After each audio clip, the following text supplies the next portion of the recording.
atravessar isso, como passar por essa fase. Agora tem um segredo. Jó, mesmo passando por isso, ele não se afastou de Deus. Diga assim: o segredo é não se afastar. Porque no meio de um sofrimento, de um processo de dor, nós nos afastamos. A entrada no mal, olhe bem, a entrada do mal no mundo, por onde entrou o mal? Gênesis 3. Em Gênesis 3, quando Adão cai, o mal se instalou. E a palavra diz o seguinte: maldita será a terra por tua causa. O mal entrou porque o homem se afastou. Diga assim: o afastamento de Deus atrai o mal. Quando nos afastamos de Deus, a primeira coisa que vamos experimentar é o mal. Então o mal não existe. O mal, na verdade, é a ausência de Deus. Sim. Não existe mal na presença de Deus, porque a palavra diz que Deus é bom. Mas pastor, como que não existe o mal? E essas crianças que morrem, e esses desastres? Irmão, a ausência de Deus, a negligência do homem. Os mordomos da terra não estão cuidando dela, estão desmatando. Existe esse efeito catastrófico, devastador, onde o aquecimento global está aí, desmatamento, fontes, a gente não está cuidando do solo, está contaminando ele, e isso tudo gradativamente está destruindo a terra. Então, não é Deus que causou isso. Alguém me diz: isso é o juízo de Deus. Não, não tem nada a ver com o juízo de Deus. Tem a ver com o afastamento. O homem se afastou de um lugar, o lugar da presença. E você vai ver, você vai notar que o afastamento de Deus só causa mal. Então o mal vem com o afastamento de Deus. E nós nos perguntamos e questionamos. Quando você questionar, ora. Em oração você pode brigar com Deus. Já brigou com Deus? O primeiro a fazer isso é Abraão.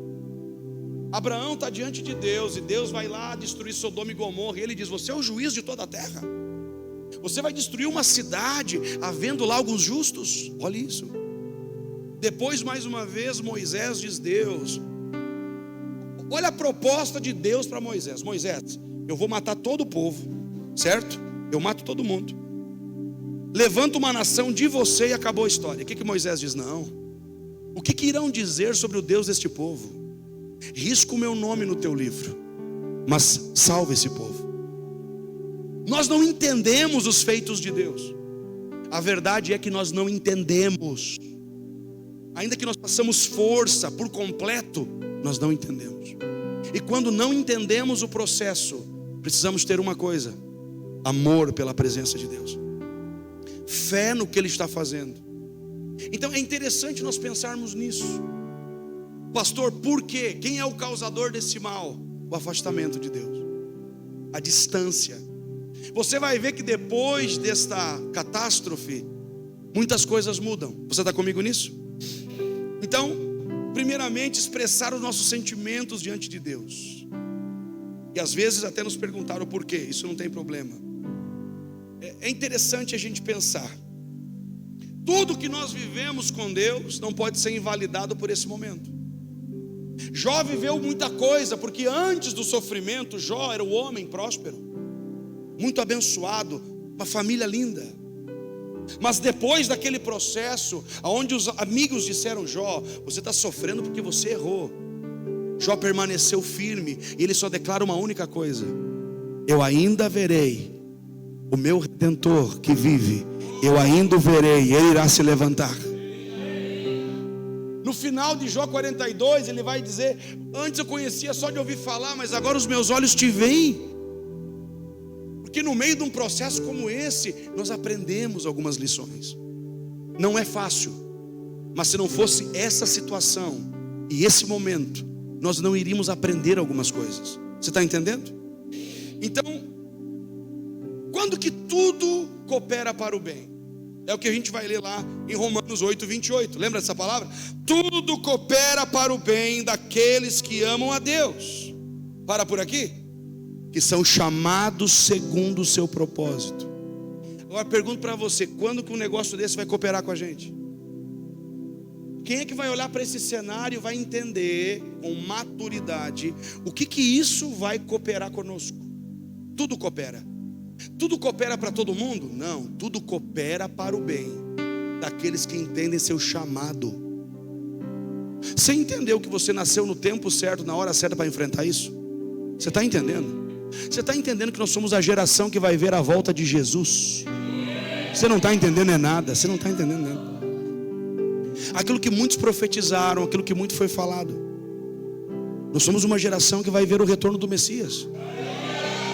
Sinais. Pastor, isso é um sinal dos últimos dias? Sim, é um dos. Guerras, rumores de guerras, fome, peste. São sinais, as dores de parto vão se intensificando. Mas ainda não é o último dia, são os últimos dias. Não sabemos quantos. Agora o fato é estar preparado para o sofrimento. Nós estamos preparados para a boa vida.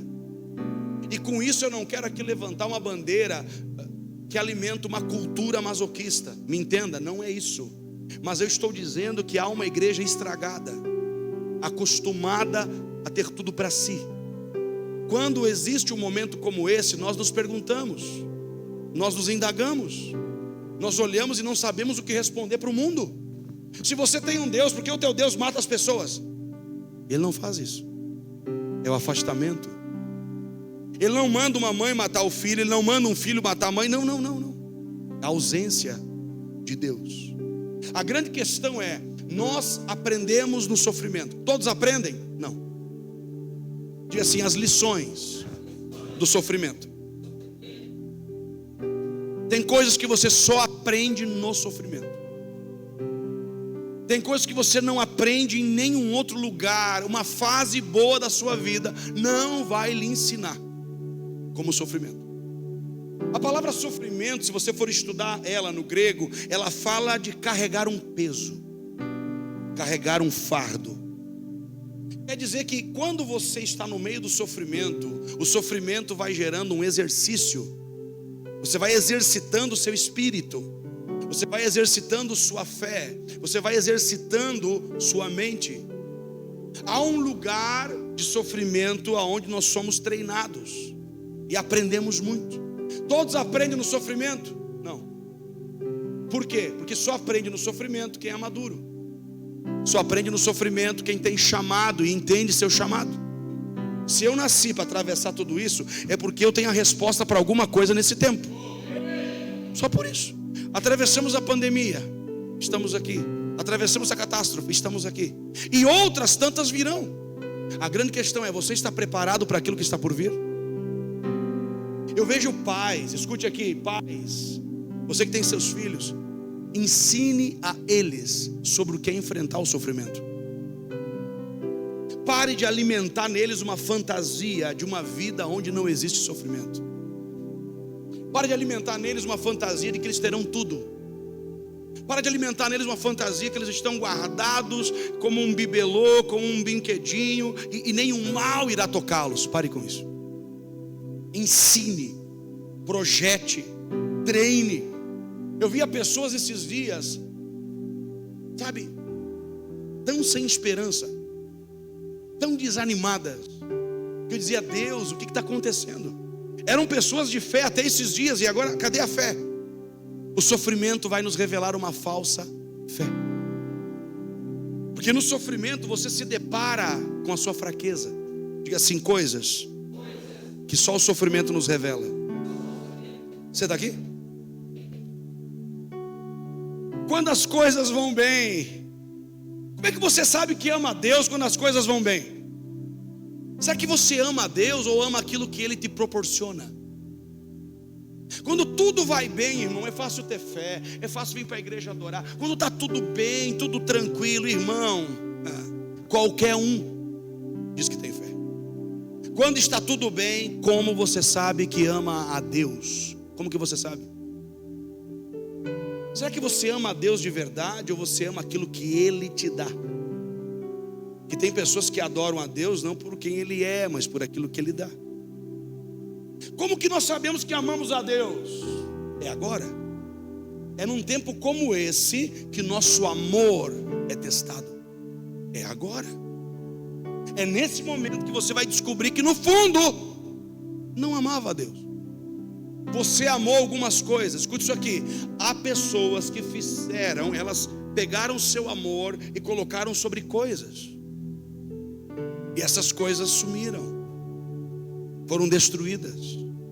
Agora a pergunta que vai ficar é: aonde está o amor dessas pessoas? E o nosso amor como igreja? Quando você sabe que ama a Deus?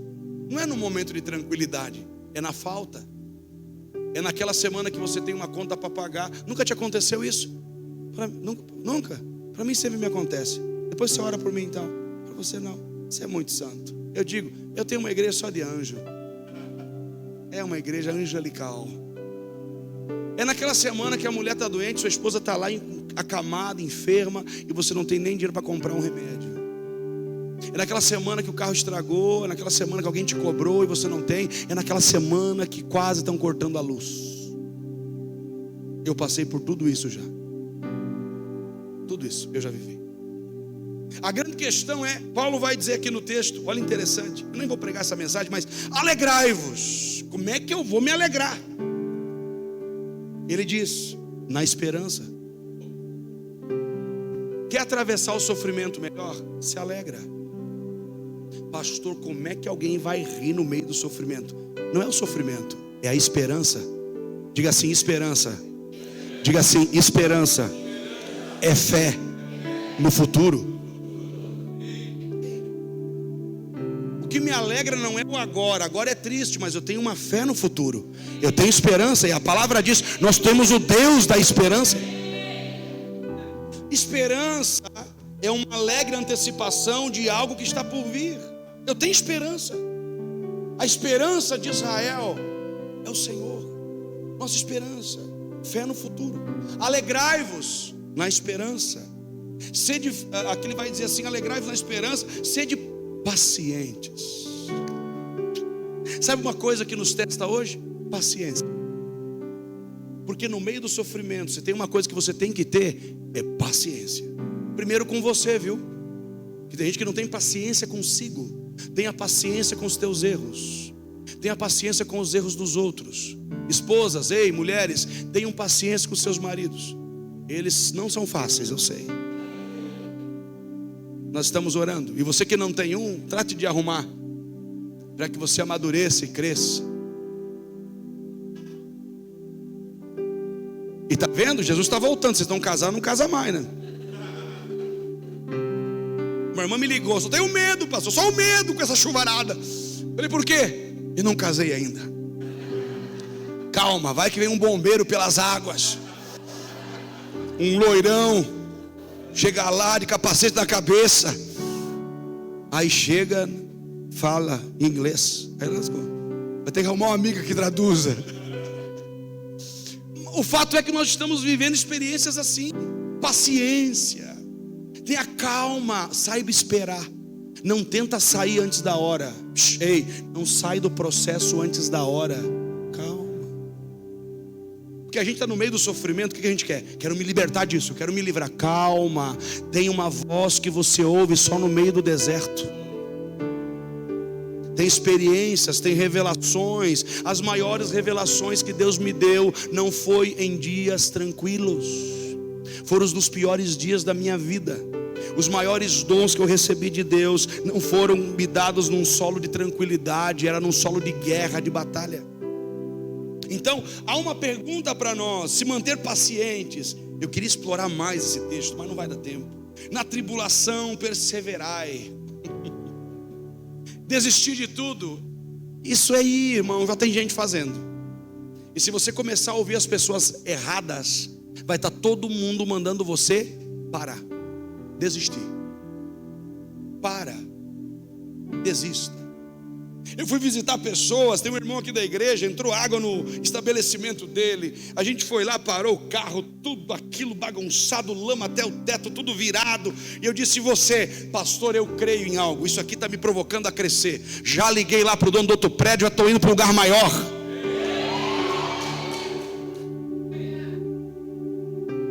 Caramba. E ele disse: todo mundo está chegando aqui na frente dizendo eu vou fechar. E eu estou dizendo para eles: eu vou abrir ainda maior. Sabe o que é isso? Isso é fé. Eu falei, aqui pastor, já deu. Aqui já deu. Eu só vou limpar, bem assim, eu vou limpar, vou entregar e vou para um lugar maior. Deus já preparou um lugar. Olha que loucura. O mundo entende isso? Diga para mim, o mundo entende isso? Então não tente explicar a sua fé. Não tente dizer para as pessoas por que você crê. Porque tem coisas que você crê e ponto final, amém? Perseverai. Então é interessante isso. Vamos caminhar aqui para a gente ter alguns entendimentos. Você está comigo nisso? Está aí, irmão? Então diga para o irmão do seu lado, tenha paciência. Tenha paciência com o seu pastor também. Amém, irmão? Você está aí? Diga assim, há um propósito no sofrimento. Há um propósito. Porque Deus pode usar isso. A palavra diz o seguinte: Jesus aprendeu a obediência pelo que sofreu. Quer dizer que ele sofreu. Pastor, ele sofreu para que eu não sofresse. Não, ele sofreu para te ensinar como é sofrer como um filho. É claro que você não vai sofrer como Jesus, porque ele morreu para nos dar salvação. Ele nos deu salvação. Se você morrer, você não vai nos dar salvação. Agora, ele nos ensinou e ele morreu numa condição de dor e sofrimento, como um cordeiro mudo levado ao matadouro. Mas o que levou Jesus para aquela cruz? O que deu força para ele? O que fortaleceu Jesus? Esperança. Ele olhava para o futuro, estava vendo você e eu aqui hoje. Isso me alegra. No meio dos processos da minha vida, quando eu vivi sofrimentos terríveis, eu só tinha uma única coisa: lamentar, sentar e dizer acabou, ou me levantar. Então todo sofrimento tem o poder de fortalecer você ou de destruir você. Tudo depende da forma como você enfrenta ele. Na história, todo cristão foi treinado, capacitado para enfrentar o sofrimento. Todos eles. Olhe como, vai olhando na história como morreram. Como eles morreram, como morreram os discípulos, como mataram os apóstolos do Cordeiro, como que eles foram mortos, um a um. Pedro chega ao ponto de iam crucificar ele. Ele disse: não, crucificado não, de cabeça para cima, não mereço morrer como meu amado, me bota de cabeça para baixo. Cerrado ao meio, tantos. Ou seja, não era uma geração fraca, era uma geração forte, que experimentou o sofrimento. Esse sofrimento desses dias pode edificar você, ou pode destruir você. O sofrimento desses dias pode aniquilar, pode te derrotar, ou você pode se levantar ainda mais forte. E eu oro que nós vamos nos levantar com ainda mais força. Você crê? Então é interessante entender isso. Algumas coisas que acontecem quando enfrentamos o sofrimento. Primeira delas, nos tornamos mais resilientes. Essa resiliência, de onde é que vai nascer essa resiliência? Quando eu falo de ser resiliente, eu falo de alguém que tem força para enfrentar. Uma pessoa que tem força, que está preparada para enfrentar a adversidade. Ser resiliente é olhar para a dificuldade, olhar para o sofrimento e dizer: isso aqui não vai me parar. Ser resiliente é você ser flexível, perseverai, permanecer. Diga assim: perseverança. Seguir caminhando. Qual é o segredo então? Seguir caminhando. Parar no que aconteceu ontem? Olha para a vida os amigos de Daniel. Lembra deles lá? 3 amigos dentro da fornalha. E diz o texto lá em Daniel 4: estavam dentro da fornalha e de repente olharam quem estava fora, olhou quem estava dentro, e diz que viu quem estava dentro da fornalha andando, estavam caminhando, e se viu um 4º homem na fornalha. A palavra que eu vim dizer hoje para você, profetizar sobre o nosso estado: quem está vendo de fora da fornalha vai ter uma visão gloriosa e vai nos ver caminhando com o 4º homem nesses dias de aflição. Estavam no meio de uma fornalha, aqueceram 7 vezes mais. Quem chegava perto morria. E diz que saíram de lá, nem um fio de cabelo foi queimado, nem cheiro de fumaça na roupa. Meu irmão, eu creio que esse tempo de aflição, estes dias, está nos preparando para andar no sobrenatural. Eu creio nisso. Não tenho porquê a não ser isso. O propósito é nos preparar para algo maior. Agora, quem está parado não vê o quarto homem, porque eles estavam andando. O segredo do sofrimento é não ficar parado, é andar, é se movimentar. O que tem para fazer? Não tem emprego? Levanto todo dia às 6 horas da manhã igual, vou bater na porta. Não tem recurso? Eu vou fazer um pastel para vender. O que está faltando? Falta movimento. Muitos de nós estão na fornalha da aflição, e a vida é cheia de fornalha, viu? A vida tem muitas fornalhas, lugares de aflição. Fornalhas são lugares onde nós somos testados. Posso falar mais disso para você em algum momento. Agora, interessante é que quem estava lá dentro experimentou algo único que aqueles que estavam fora não experimentaram. Quem estiver dentro deste tempo vai experimentar algo único que ninguém mais vai experimentar. Quem mora em outro estado não vai experimentar. Quem mora em outras nações não vão experimentar. Só nós aqui nesse solo vamos experimentar.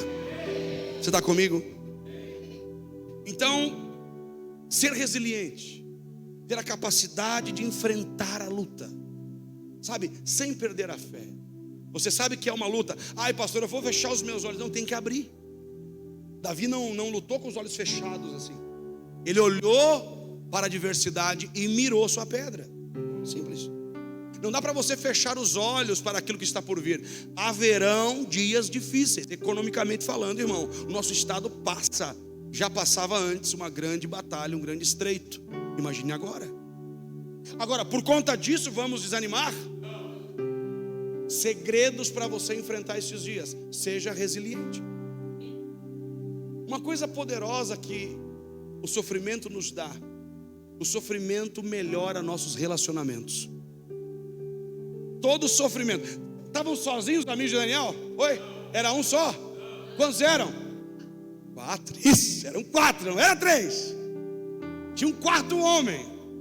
Eu quero ver Deus. Sabe quando é que você vê Deus, ouve Deus? Sabe quando você ouve Ele? No meio das provações. Se tem uma coisa que melhora no sofrimento, é o nosso relacionamento com Deus, em primeiro lugar. E Paulo vai dizer: perseverai na oração. Sabe quando que você aprende a orar? No meio da luta. Já teve uma luta braba na sua vida? Você ora de manhã, você ora meio-dia, você ora no banheiro, você ora dormindo, você ora, levanta orando. Já levantou orando? Eu disse que eu levanto orando. Escova o dente.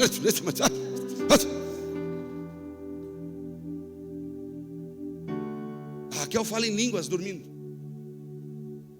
Vou ter que contar o teu segredo. Aí eu tenho que acordar ela às vezes, porque começa. Eu acho que está num culto pentecostal. Uma sexta-feira dessa estava chovendo, assim, uma garotinha lá. Falei: que é isso, diaconisa? Estava lutando com alguém. Mas, orando em línguas altas, eu falei: pelo amor de Deus, eu quero dormir agora. Vamos dormir. Agora, tem uma coisa que melhora no sofrimento: o relacionamento. Nós oramos como nunca oramos antes. Nós temos experiências com Deus só no sofrimento, só no meio da crise. Houve uma guerra, uma grande batalha, e alguns irmãos árabes, lá no meio do povo árabe, eles se converteram. E ali tinham cortado a água, a comida, ninguém levava mais nada para eles comer nem beber. Eles faziam uma marca na casa deles. Então quando o governo passava, olhava para a marca e dizia: nessa casa não dá comida. Por quê? Porque esses aí servem aquele que é o Messias para ele. E aí esse povo, todo mundo achando que ia morrer de fome. E o povo não morria, e só melhorava, e só ficava melhor. Até que um dia alguém foi lá e perguntou: o que está acontecendo? Bem, todos os dias, no mesmo horário, no mesmo momento, entra um homem de branco e traz comida para nós. Você experimentaria isso se não fosse o sofrimento? Leia o livro O Homem que Veio do Céu. Esse irmão ficou preso anos e anos e anos e anos e anos. Veio para o Brasil, pregou muitas vezes aqui. E aí ele conta que tentaram matar, e deixavam ele sem comer, batiam nele, e ele permaneceu. Tudo aquele processo deveria matá-lo. Os soldados ficaram perplexos e disseram: não tem mais o que fazer. Esse homem tem algo nele que é maior do que tudo que nós já vimos e experimentamos. A fé nos torna mais fortes, mais resistentes. Então o sofrimento enfrentado com bons relacionamentos. Relacionamentos mudam, irmão. Você viu isso nesses dias. Eu presenciei, ninguém me contou. Estava numa rua, havia uma mansão de um lado e um casebre do outro, e o cara do casebre deixou todo o seu serviço, foi lá servir o cara, e de repente aquele cara veio servir aquele do casebre. E essas pessoas nunca tinham conversado antes, só se conversaram ali. Eu fui em uma empresa onde eles estavam arrumando, terminaram de arrumar, eles atravessaram a rua e foram para um concorrente, vende o mesmo material, trabalha no mesmo segmento, e eles foram lá servir o concorrente. Relacionamentos mudam. Relacionamentos no meio do sofrimento podem nos matar ou podem nos encorajar. Ande com pessoas que venceram o sofrimento. Não anda com gente com medo. Ai meu Deus, agora vamos mudar de estado. Não, jamais. Não podemos se acovardar agora, irmão. Agora é a hora de olhar para tudo isso e entender. Nós temos entre nós uma coisa chamada comunhão. Você está me ouvindo, irmão? A comunhão, essa unidade, esse estar perto. Relacionamentos. Jesus sofreu sozinho. Lembra que ele levou para o Getsêmani quem? Os três, Pedro, Tiago e João. Ele os levou para o jardim. Eles dormiram, escuta, cansados. Dormiram. Porque o sofrimento cansa. O sofrimento esgota. O sofrimento te deixa muitas vezes para baixo. Eles cansados dormiram. Jesus estava acordado em oração. Por que ele consegue enfrentar a cruz? Porque estava preparado em oração. Diga assim: a oração nos prepara sempre. A oração pode parar o mal. Jesus está no meio de uma tempestade, olhe bem, ele entra no mar da Galileia, havia uma tempestade, ele estava dormindo, e de repente os discípulos acordaram ele, porque o barco estava naufragando. Ele levantou e repreendeu a tempestade, ele deu uma ordem, ele mexeu com a natureza. Nós temos que entender que como igreja, nós temos um poder que nós não acessamos. Como igreja, como é que eu vou poder parar o mal? Simples, com o poder da oração. O poder do relacionamento. Ele estava sozinho no barco. Oi? Escute isso aqui: o seu sofrimento aumenta quando você está sozinho. Por isso que a Bíblia diz: levai a carga um dos outros. Encontre alguém que possa te ajudar com essa demanda. Encontre alguém que você possa compartilhar o peso. Encontre alguém que pode te ensinar sobre isso que você está passando. A grande questão é que no meio do sofrimento nós se isolamos. Aí gosta de ficar quieto. Não estou bem. Quando você sentir isso, não faça o que sua alma está pedindo. Encontre alguém maduro na fé. Encontre um irmão que possa te ajudar. Diga assim: os relacionamentos mudam no sofrimento. Você tem noção de gente que vai começar a buscar a Deus agora? Você tem noção de gente que me chamou e me perguntou: pastor, me ensine a orar. Eu vi que eu preciso aprender a orar. Você tem noção de pessoas que vão buscar a Deus como nunca buscaram antes? Você tem noção de pessoas que estavam para morrer em cima de telhado de casas e começaram a orar e clamar pelas suas vidas e lembraram de Jesus? Você tem noção disso? Você tem noção de pessoas que estavam pedindo, antes era uma energia, uma força, agora eles entenderam: Deus, talvez o Deus do meu avô, o Deus da minha avó, o Deus daquele programa que eu via na televisão e achava chato, pedia para desligar. Se existe um Deus no céu que me ouça e me salve. Todos de alguma forma estiveram frente a frente com o mal, com o sofrimento, e se voltam para Deus. Se tem uma coisa que nos traz de volta para Ele, é o sofrimento. Porque no sofrimento nós refletimos sobre isso. Então relacionamentos mudam. As prioridades mudam também. Diga assim: prioridades. Qual era a prioridade antes do sofrimento? Irmão, era curtir a vida, sabe? As coisas boas da vida, tudo vem fácil. E agora, prioridades mudam. Agora a nossa prioridade como igreja não é ficar de braço cruzado, fazendo cultinho aqui, parado. Nossa prioridade é trabalho lá fora. Porque o sofrimento muda nossas prioridades. O sofrimento te arranca de um plano. Você tinha um plano antes, eu tinha. Eu estava com um plano, com um projeto, e de repente Deus me arrancou dele. E eu entendi que aquele plano não era de Deus, era meu. Porque no sofrimento, Deus tira você de alguns planos. Ele tirou o nosso estado de alguns projetos. E quando Ele me tira de um plano, é porque Ele tem um plano melhor ainda. Você está me ouvindo? Você está me escutando nessa noite? Se algum dos planos pararam, fica tranquilo. É porque vai surgir um novo plano, uma nova estratégia. Está chegando algo novo para nós. Mas no sofrimento Ele para nossos planos. Jonas tinha um plano. Deus diz, Nínive. Ele diz, Tarsis. Vou dar uma curva em Deus. Vou sair aqui e dar um perdido. Mas ele tinha um chamado.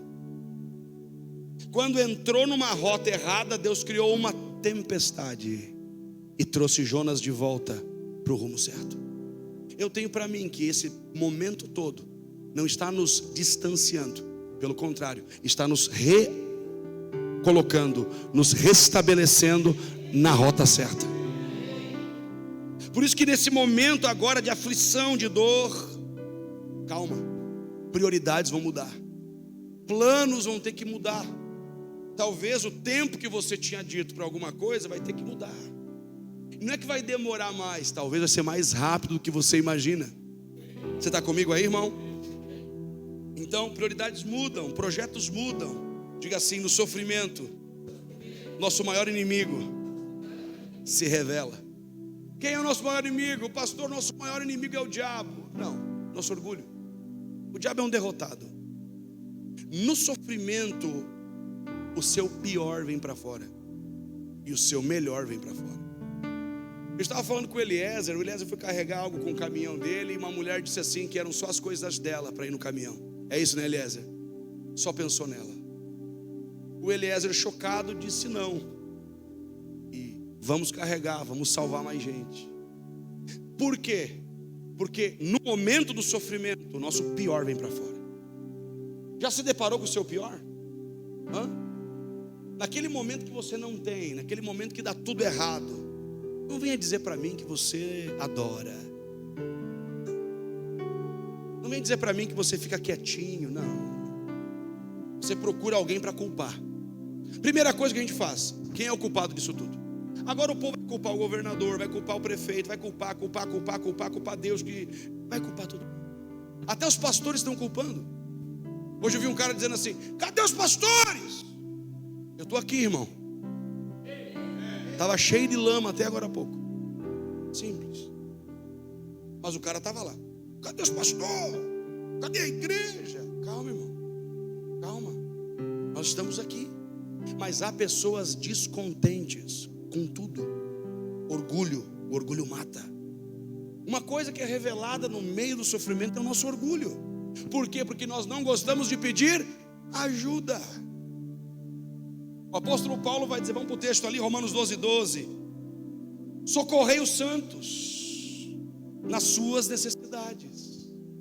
Eu só posso socorrer se fui socorrido. Eu só posso dar o que recebi. E o orgulho me impede de receber ajuda. Ontem uma pessoa me disse, eu me deparei com o meu pior, eu não gosto de pedir ajuda. E Deus foi lá e quebrou o orgulho, porque foi um monte de gente para lá ajudar essa pessoa. E ela foi quebrada pelo orgulho. Eu ouvi, eu não gosto de pedir ajuda. Pois bem, acabou se libertar, foi liberto do maior inimigo, o orgulho. Quantas pessoas orgulhosas, quantas pessoas que ficaram numa casa, porque aqui não vai água, aqui não tem problema, seus muros altos, irmão. Eu passei por grandes casas, onde estava tudo virado, tudo quebrado, tudo destruído. Porque às vezes o orgulho nos cega. O orgulho é um péssimo. Ele é terrível quando ele vai dar um conselho. O orgulho é um péssimo conselheiro. Porque o orgulho vai dizer para você o seguinte: olha para você, não olha para os outros. Não se importa com mais ninguém, se importa com você. Tem pessoas que têm uma falsa humildade, viu? Não, sou humilde, olha minha roupinha, ó, não piso em ninguém. Não. O orgulho se revela quando dentro de você é uma força contrária. E você contraria o que Deus quer. Cuidado com o orgulho. A Bíblia diz: o orgulho precede a queda. Você está comigo? Diga assim: no sofrimento, nosso orgulho se revela. E sabe o que é lindo? Quando ele se revela, conta. Quando o orgulho aflora, diga: nossa, isso mata o meu orgulho, isso me destrói. Um dia eu estava numa igreja, o pastor quis me honrar demais, e aquilo me ferveu o sangue, e eu fiquei bravo com aquele pastor, e Deus me disse: é o teu orgulho. O homem está me agradando, por isso mesmo, tu não gosta de ser agradado. Meu Deus. Aí antes de pregar, tive que contar meu pecado. Irmãos, descobri agora uma parte do meu orgulho aqui. Orgulho é que nem bafo, você tem e não sabe. Orgulho é que nem bafo, você tem e não sabe. Eu tenho meus assessores de bafo. Um dia eu fui pregar, né, Ari? Ariel estava lá, digo: Ariel, dá uma baforada aqui. Só fez assim. Falou: pastor, tá feia a coisa. A gente fala demais, eu sempre tenho uma bala no bolso, né? Lembra, Ariel? Ariel é um fiel escudeiro. Ari, nossa, pastor, tá feio. Saiu ele correndo, trouxe uma bala. Já pensou orar pelos irmãos? Iam cair tudo. Orgulho é que nem bafo, você tem e não sabe. Ninguém te contou ainda, então vou te contar. Você é orgulhoso. Eu não. Aí você prova que é. Irmão, eu não pedia carona. Eu andava 40, 50 minutos. Eu e a Raquel andava, ia para a igreja de segunda a segunda. Não pedia carona. Pessoas passavam, eu dizia: não, obrigado. Não pegava carona. Não. Até que um dia o Senhor me disse: para com isso. Você é tão orgulhoso. E eu fui me quebrantando. Deus me deu uma bicicleta, uma barra forte vermelha. Aí a Raquel sentava assim, porque tinha que ir de lado. Ia de saia na igreja naquele tempo. Ia de lado assim, lembra desse tempo? Ia de lado, sem voal assim, voando. E eu, pau na máquina, violão nas costas, barra forte vermelha. Primeiro culto, me orgulhei. Agora já não estou mais na prova. Passei pela prova dando glória a Deus. Cheguei eu de barra forte vermelha 0, nova, rodinha preta, top. Cheguei, larguei na igreja, glorificando a Deus, orgulhoso. Toquei que nem um pavão. Saí para fora, roubaram minha bicicleta. Lá voltei eu a pé. E a Raquel dizia: você está bem, amor? Aham. Até que um dia eu disse: chega, Deus, eu quero aprender a receber de ti. Nós somos péssimos em receber, porque a gente veio de uma cultura. Para mim ninguém me deu nada, viu, irmão? Nada. O que eu recebi foi uma palavra: se vira. Meu pai faleceu muito cedo, eu tinha 3 anos, minha mãe uma viúva, 5 filhos. Todo mundo vai se virar. E a gente se criou com uma resistência. Não pede ajuda, morre calado e não pede ajuda. Mas eu oro que esse orgulho seja quebrado. O orgulho de ser gaúcho acabou. Acabou, viu? Para de dizer isso. Nós temos sim o prazer de dizer que somos cidadãos do céu. Está comigo aí, meu irmão? Então muda nossas prioridades, quebra nosso orgulho, mostra o quanto somos frágeis. Você não viu o quanto a gente é frágil? Você percebeu isso, irmão? Você percebeu? Do teu lado caiu alguém. Lá na minha casa, por exemplo, do lado destruiu tudo. Do lado. E eu ali não fui tocado, mas do lado alguém foi destruído. Aquilo me machucou. Deus, coitado desses irmãos aí, famílias inteiras arrasadas. Ou seja, nós nos deparamos e aprendemos o quanto somos frágeis. A gente acha que pode tudo, que sabe tudo. Nós achamos que temos uma força descomunal, irmão. A vida é como um sopro, ela passa. Quantas pessoas passaram? Talvez poderiam ter feito mais. Porque no momento do sofrimento você aprende o que vale a pena. Diga assim: valores. Quais eram os nossos valores antes? Era um, agora é outro. Você vai perceber que o sofrimento te ensina a investir. E o melhor investimento que você aprende não é em coisas, é na família. Você está me ouvindo? Invista na sua família. Nós limpando um lugar onde uma pessoa disse assim: bem, se não fosse a igreja, se não fosse nossa família, E quando ela falou aquilo, o Senhor me disse: ouça, é isso. Poderiam estar tristes porque se perdeu mais de 50 mil, um monte de material, e as pessoas estavam dizendo: não, vamos recomeçar, vamos levantar a cabeça, as coisas vão funcionar. Isso é poderoso. Isso é você entender: eu sou fraco, mas o meu Deus é forte. E aí você vai ter que orar isso nos próximos dias. Você vai ter que dizer, porque a palavra diz: diga o fraco, eu sou forte. Diga para você mesmo: eu sou forte em Deus, eu vou passar por isso, eu vou vencer essa luta. Agora, se você se deixar levar pela fraqueza, não dá. Admita logo o quanto você é frágil. Homens, nós aprendemos que chorar é errado. Eu venho de uma casa que não podia chorar. Eu fui chorar depois de muito tempo. Chorar de quebrantar, não podia chorar. Porque o homem não chora. A gente é macho, afinal de contas. A gente vem de uma cultura, sabe, de uma força errada. Mulheres que aprenderam a resistir até o amor, não conseguem se dobrar, são frios. Aprenderam que se entregar muito é perigoso, que se entregar demais vai que depois é machucado, é ferido. Isso é perigoso demais. Então o apóstolo Paulo vai dizer no verso 13: socorrei os santos nas suas necessidades, procurai ser hospitaleiros. A minha casa deixa de ser minha. Os valores mudam. Na minha casa, por exemplo, um tempo atrás morou 12 pessoas. 12, eu morei, eu e a pastora Raquel, com 12 missionários. Eram 12 pessoas numa casa. Você foi lá, né, Adriana, no nosso projeto, né? Eram 12 pessoas. 12 pessoas para cozinhar para eles, para arrumar, para disciplinar, para ensinar. 12 pessoas dentro da nossa casa. Ontem tinham pessoas que foram lá para tomar banho, aí já jantou, já se provaleceu, já jantou também. Mas não tem problema, porque você tem que ser o quê? Hospitaleiro. Oi? Quando você hospeda uma pessoa bem, o Espírito Santo diz: eu também quero ir nessa casa. Se alguém chegar na sua casa, você der só uma água velha, morna, as bolachas secas, isso é ser hospitaleiro? Mas eu não tenho água nem bolacha. Então dá o melhor clima que você pode, o melhor ambiente. Pastor, eu tenho pouco, vou segurar o que eu tenho. Irmão, eu quando tinha pouco em casa, é o que eu fazia. Nós estávamos uma vez num lugar, saímos de uma vigília, tinha umas 25, 30 pessoas. E eu, sempre aquele mais comportado, disse assim: tem um pedaço de carne ali, nós temos que assar. Alguém disse: não, vamos picar para comer amanhã. Mas eu me nego, vamos comer tudo agora.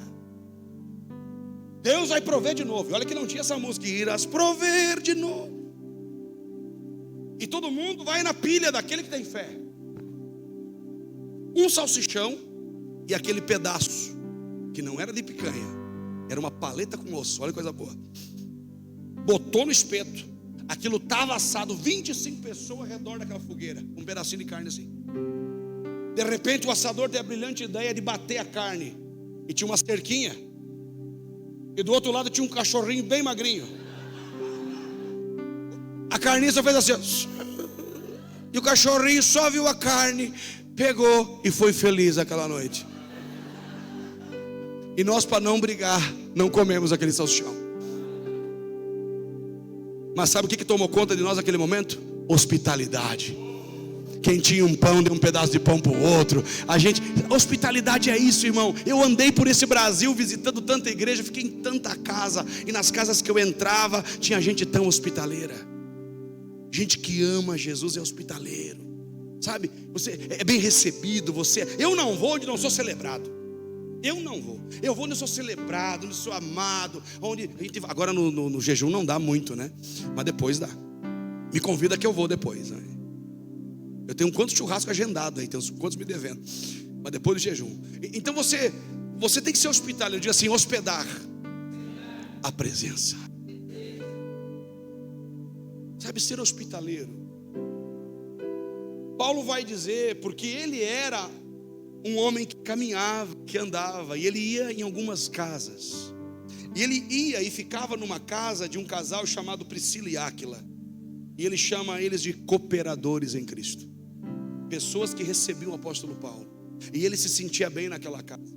Jesus passava em Betânia e tinha que chegar na casa de Lázaro, Marta e Maria. Sabe o que é isso? O poder da hospitalidade. Que você saiba ser hospitaleiro nestes dias. Pastor, tem uma família lá que não tem onde ficar. Chama, convida.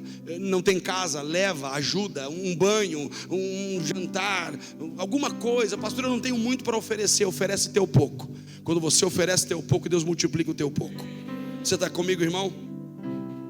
Então, Ele mostra o quanto somos frágeis. Diga assim, amplia.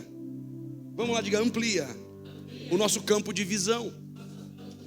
Porque antes do sofrimento a gente só olha para nós, né? Oi? Para mim. Eu tenho, eu quero, eu posso, eu conquisto, eu. É tudo o eu. Por isso que a crise ou o sofrimento nos revela os ídolos.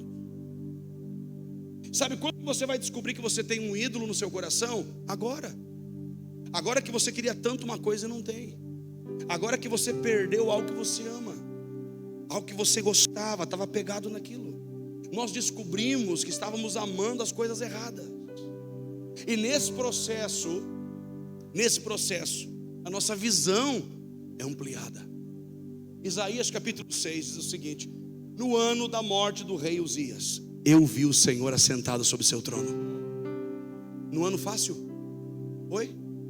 Uzias, para você entender, era como se fosse o pai de Isaías. Era o mentor. Era um cara que para Isaías tinha um peso muito grande. Era um homem que tinha um peso de influência. E ele diz: no ano da morte eu vi o Senhor. A sua visão é ampliada. Você tira os olhos de você e a sua visão começa a se abrir. Você olha em outras direções. Sua visão muda, sua perspectiva muda.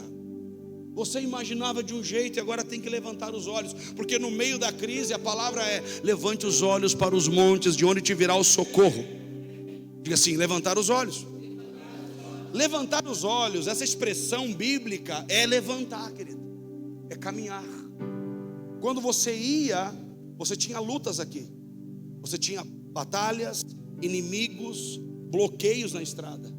Mas para que você não parasse naqueles bloqueios, você tinha que seguir caminhando, olhando para cima. E vencendo todos os bloqueios, você chegaria no seu destino. E eu creio que nós temos que levantar os nossos olhos para o alto nesse tempo. Tirar os nossos olhos da crise. Tirar os nossos olhos do sofrimento. Nós nos entorpecemos nos últimos dias. Tanta imagem, noticiário, tanta coisa que entrou, tanta coisa ruim que nos poluiu.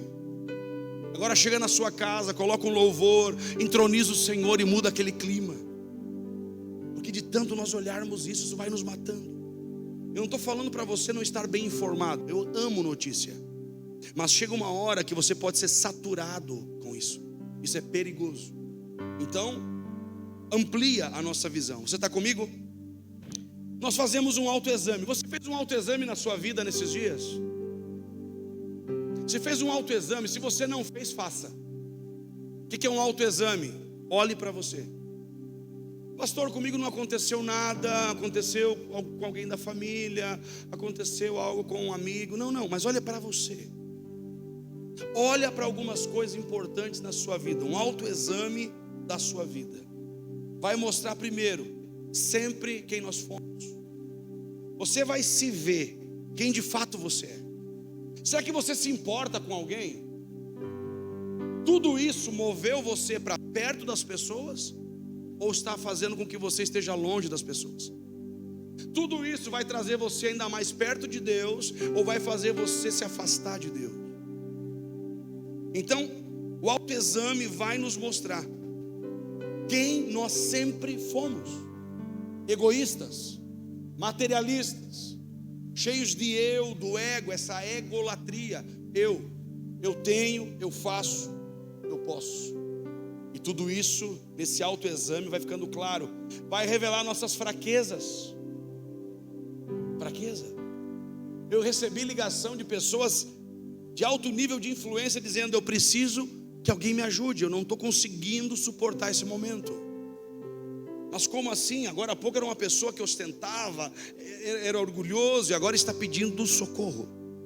Por quê? Porque nós nos deparamos com as nossas fraquezas, limitações. o direito de ir e vir. Alguém me disse: meu Deus, e agora? Não chega, não consegue ir, não consegue. Isso revela a nossa fraqueza. Isso revela o quanto nós somos limitados.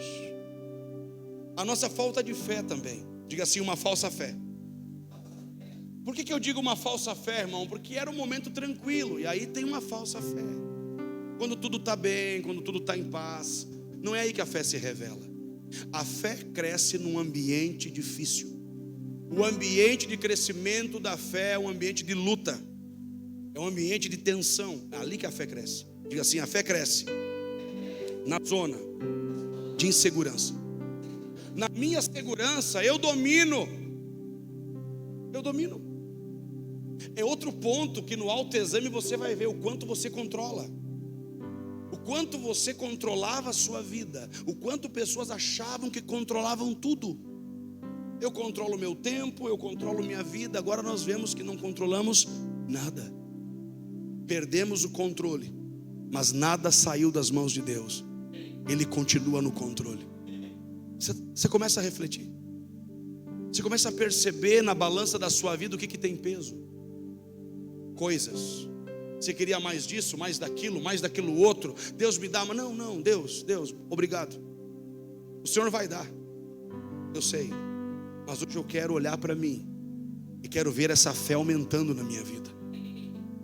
Nós vemos o quanto somos insensíveis. O que eu vi de gente insensível que podia parar e ajudar, e não parou, e não ajudou. Pelo contrário, estavam tentando sabotar. O que eu vi de gente insensível nesse momento. Eu fui falar com alguns irmãos de uma outra igreja, vamos somar. Não, nós fizemos a nossa parte, vocês fazem a de vocês. Tudo bem. Poderíamos somar e fazer mais? Não. E bem, de fato, não querem fazer, porque são insensíveis. Não, a gente não vai se mexer nisso aí. É problema. Pessoas insensíveis não sentem a dor do próximo. Nós vemos também a impulsividade, o quanto nós somos impulsivos.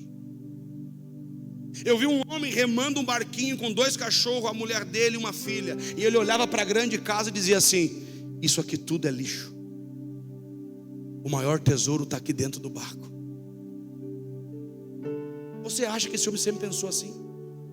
Você acha que essa é a mentalidade que ele teve toda a vida dele? Não. Foi naquele momento que ele viu: nada vale mais a pena. Isso sim vale a pena. Agora é interessante pensar nisso. A gente descobre que algumas coisas estão se tornando muito importantes para nós. E dentro desse momento do processo do sofrimento, nós precisamos ter uma coisa, escute isso: a maior crise que vai existir não é econômica, é uma crise que vai nascer na mente das pessoas. Diga assim: manter uma mente saudável no meio do sofrimento. Cuidado com sua maneira de pensar. Não se deixe levar pelos pensamentos do mundo. Pastor, como é que eu posso manter uma mente saudável no meio do sofrimento? Mantendo o conhecimento da palavra. Oi? No meio da crise você não tem tempo para ler a palavra, porque no meio do sofrimento é hora da guerra. Então você tem que estar alimentado antes. Tem gente que no meio do sofrimento, agora eu vou ler mais a Bíblia. Irmão, leia antes. Conserve uma mente saudável com o poder da palavra.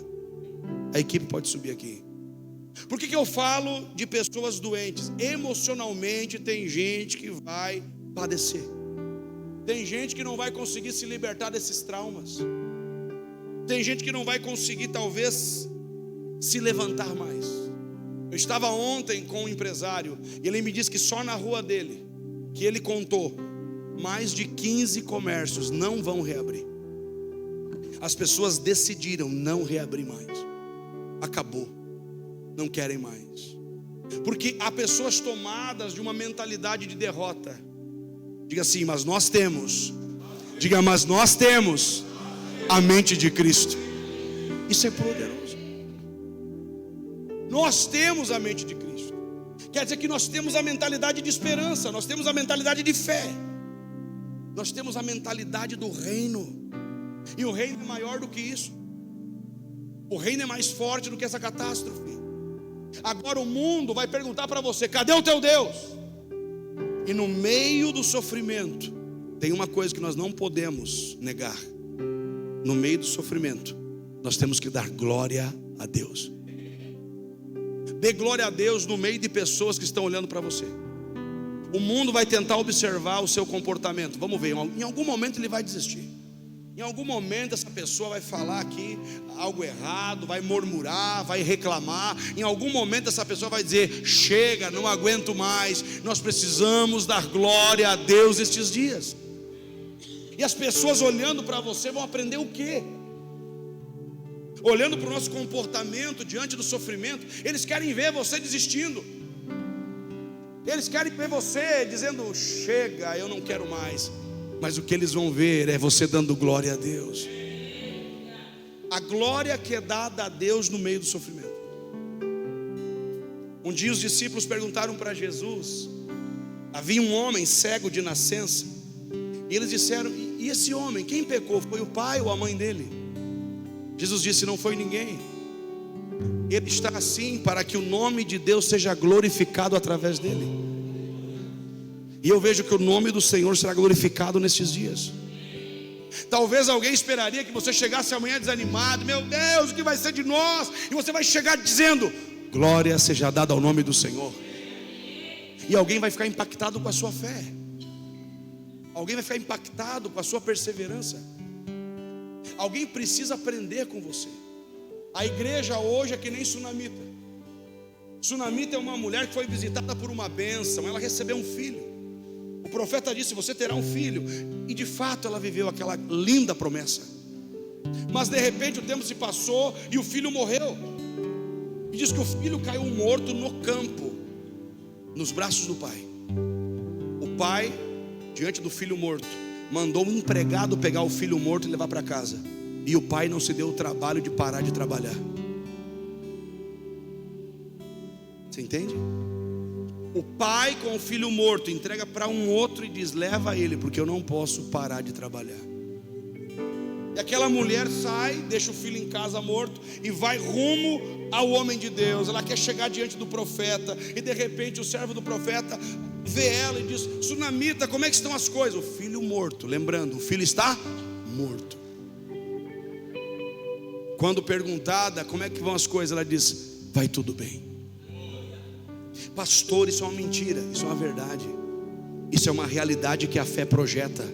Isso, ela sabia, está tudo bem. Porque quando eu chegar lá, e esse homem de Deus, ele for na minha casa, aquele que estava morto vai ressuscitar, e acabou.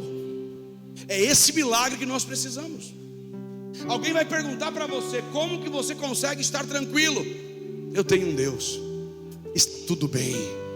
Como que você vai fazer com sua empresa? Está tudo bem. Como vai ficar o seu emprego? Está tudo bem. Você tem que profetizar nestes dias: vai tudo bem, vai ficar tudo bem. O que vai acontecer é grande, é maravilhoso. Você está comigo nisso? Ter uma mente saudável, diga assim: ter uma mente saudável para enfrentar o sofrimento. Cuidado com aquilo que vai entorpecer a sua mente. O que não vai faltar é um espírito de medo para entrar na nossa mente, espíritos de confusão. Aqui eu quero terminar essa ministração. Bota para mim no telão 2 Coríntios 4, verso 17. Vamos ler com você em pé nessa noite para finalizar. 2 Coríntios 4, verso 17. Coloca para mim aí. Pois a nossa tribulação, é só minha? É só minha? A nossa tribulação. Tribulação ali, a palavra é tribulum, um pedaço de madeira com grampos.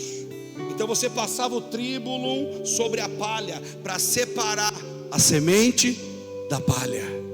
E nesses dias Deus está separando o que é palha e o que é semente. E essa tribulação vai separar o que é certo e o que é errado. Essa tribulação vai separar o que serve e o que não serve. Essa tribulação vai separar algo dentro de nós, vai mudar a nossa história nesses dias. Pois a nossa tribulação leve e passageira, momentânea, produz para nós uma glória incomparável de valor eterno. Vai lá, passa o outro. Pois não fixamos o olhar nas coisas visíveis. Posso te dizer, para de olhar para a terra. As ruas vão estar cheias de lixo. As ruas estão cheias de, móveis quebrados. Tudo isso está lá. Mas você não pode se guiar por isso. Ei, pois não fixamos o olhar nas coisas visíveis, mas naquelas que não se veem. Sabe o que eu já vejo? Três Coroas numa condição melhor, Parobé numa condição melhor, Taquara numa condição melhor, o Vale do Taquari numa condição melhor. Eu profetizo isso. Nós estamos vendo o estado do Rio Grande do Sul numa condição melhor. Não nas coisas que são visíveis, mas naquelas também que não são temporárias, ao passo que as que não se veem são eternas. Diga assim, coisas eternas. Tudo pode ser perdido, mas tem bens eternos, que esse a gente não perde. Existem bens eternos, e esses bens eternos você não perdeu. Eu quero que você levante sua voz nesta noite. Eu quero que nós possamos terminar este culto dando glória a Ele, dando glórias ao Senhor. Eu quero declarar que nessa semana você vai poder ter ousadia para ajudar, para servir, para socorrer os santos. E aqui Paulo vai dizer ainda, ele vai nos chamar, sede unânimes. Essa palavra unânimes aqui sejam realmente pessoas posicionadas. E nós queremos nos posicionar hoje no mesmo monte, na mesma direção. Nós queremos ser unânimes, unidos, juntos. Vamos lá, vamos projetar a nossa fé.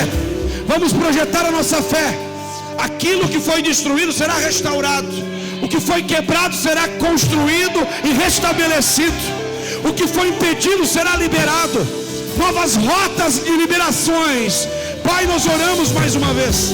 Nós pedimos, o teu nome seja glorificado. Bendito seja o teu nome na cidade de Parobé. Bendito seja o teu nome nesse estado. Bendito seja o teu nome nessa nação. Vamos lá!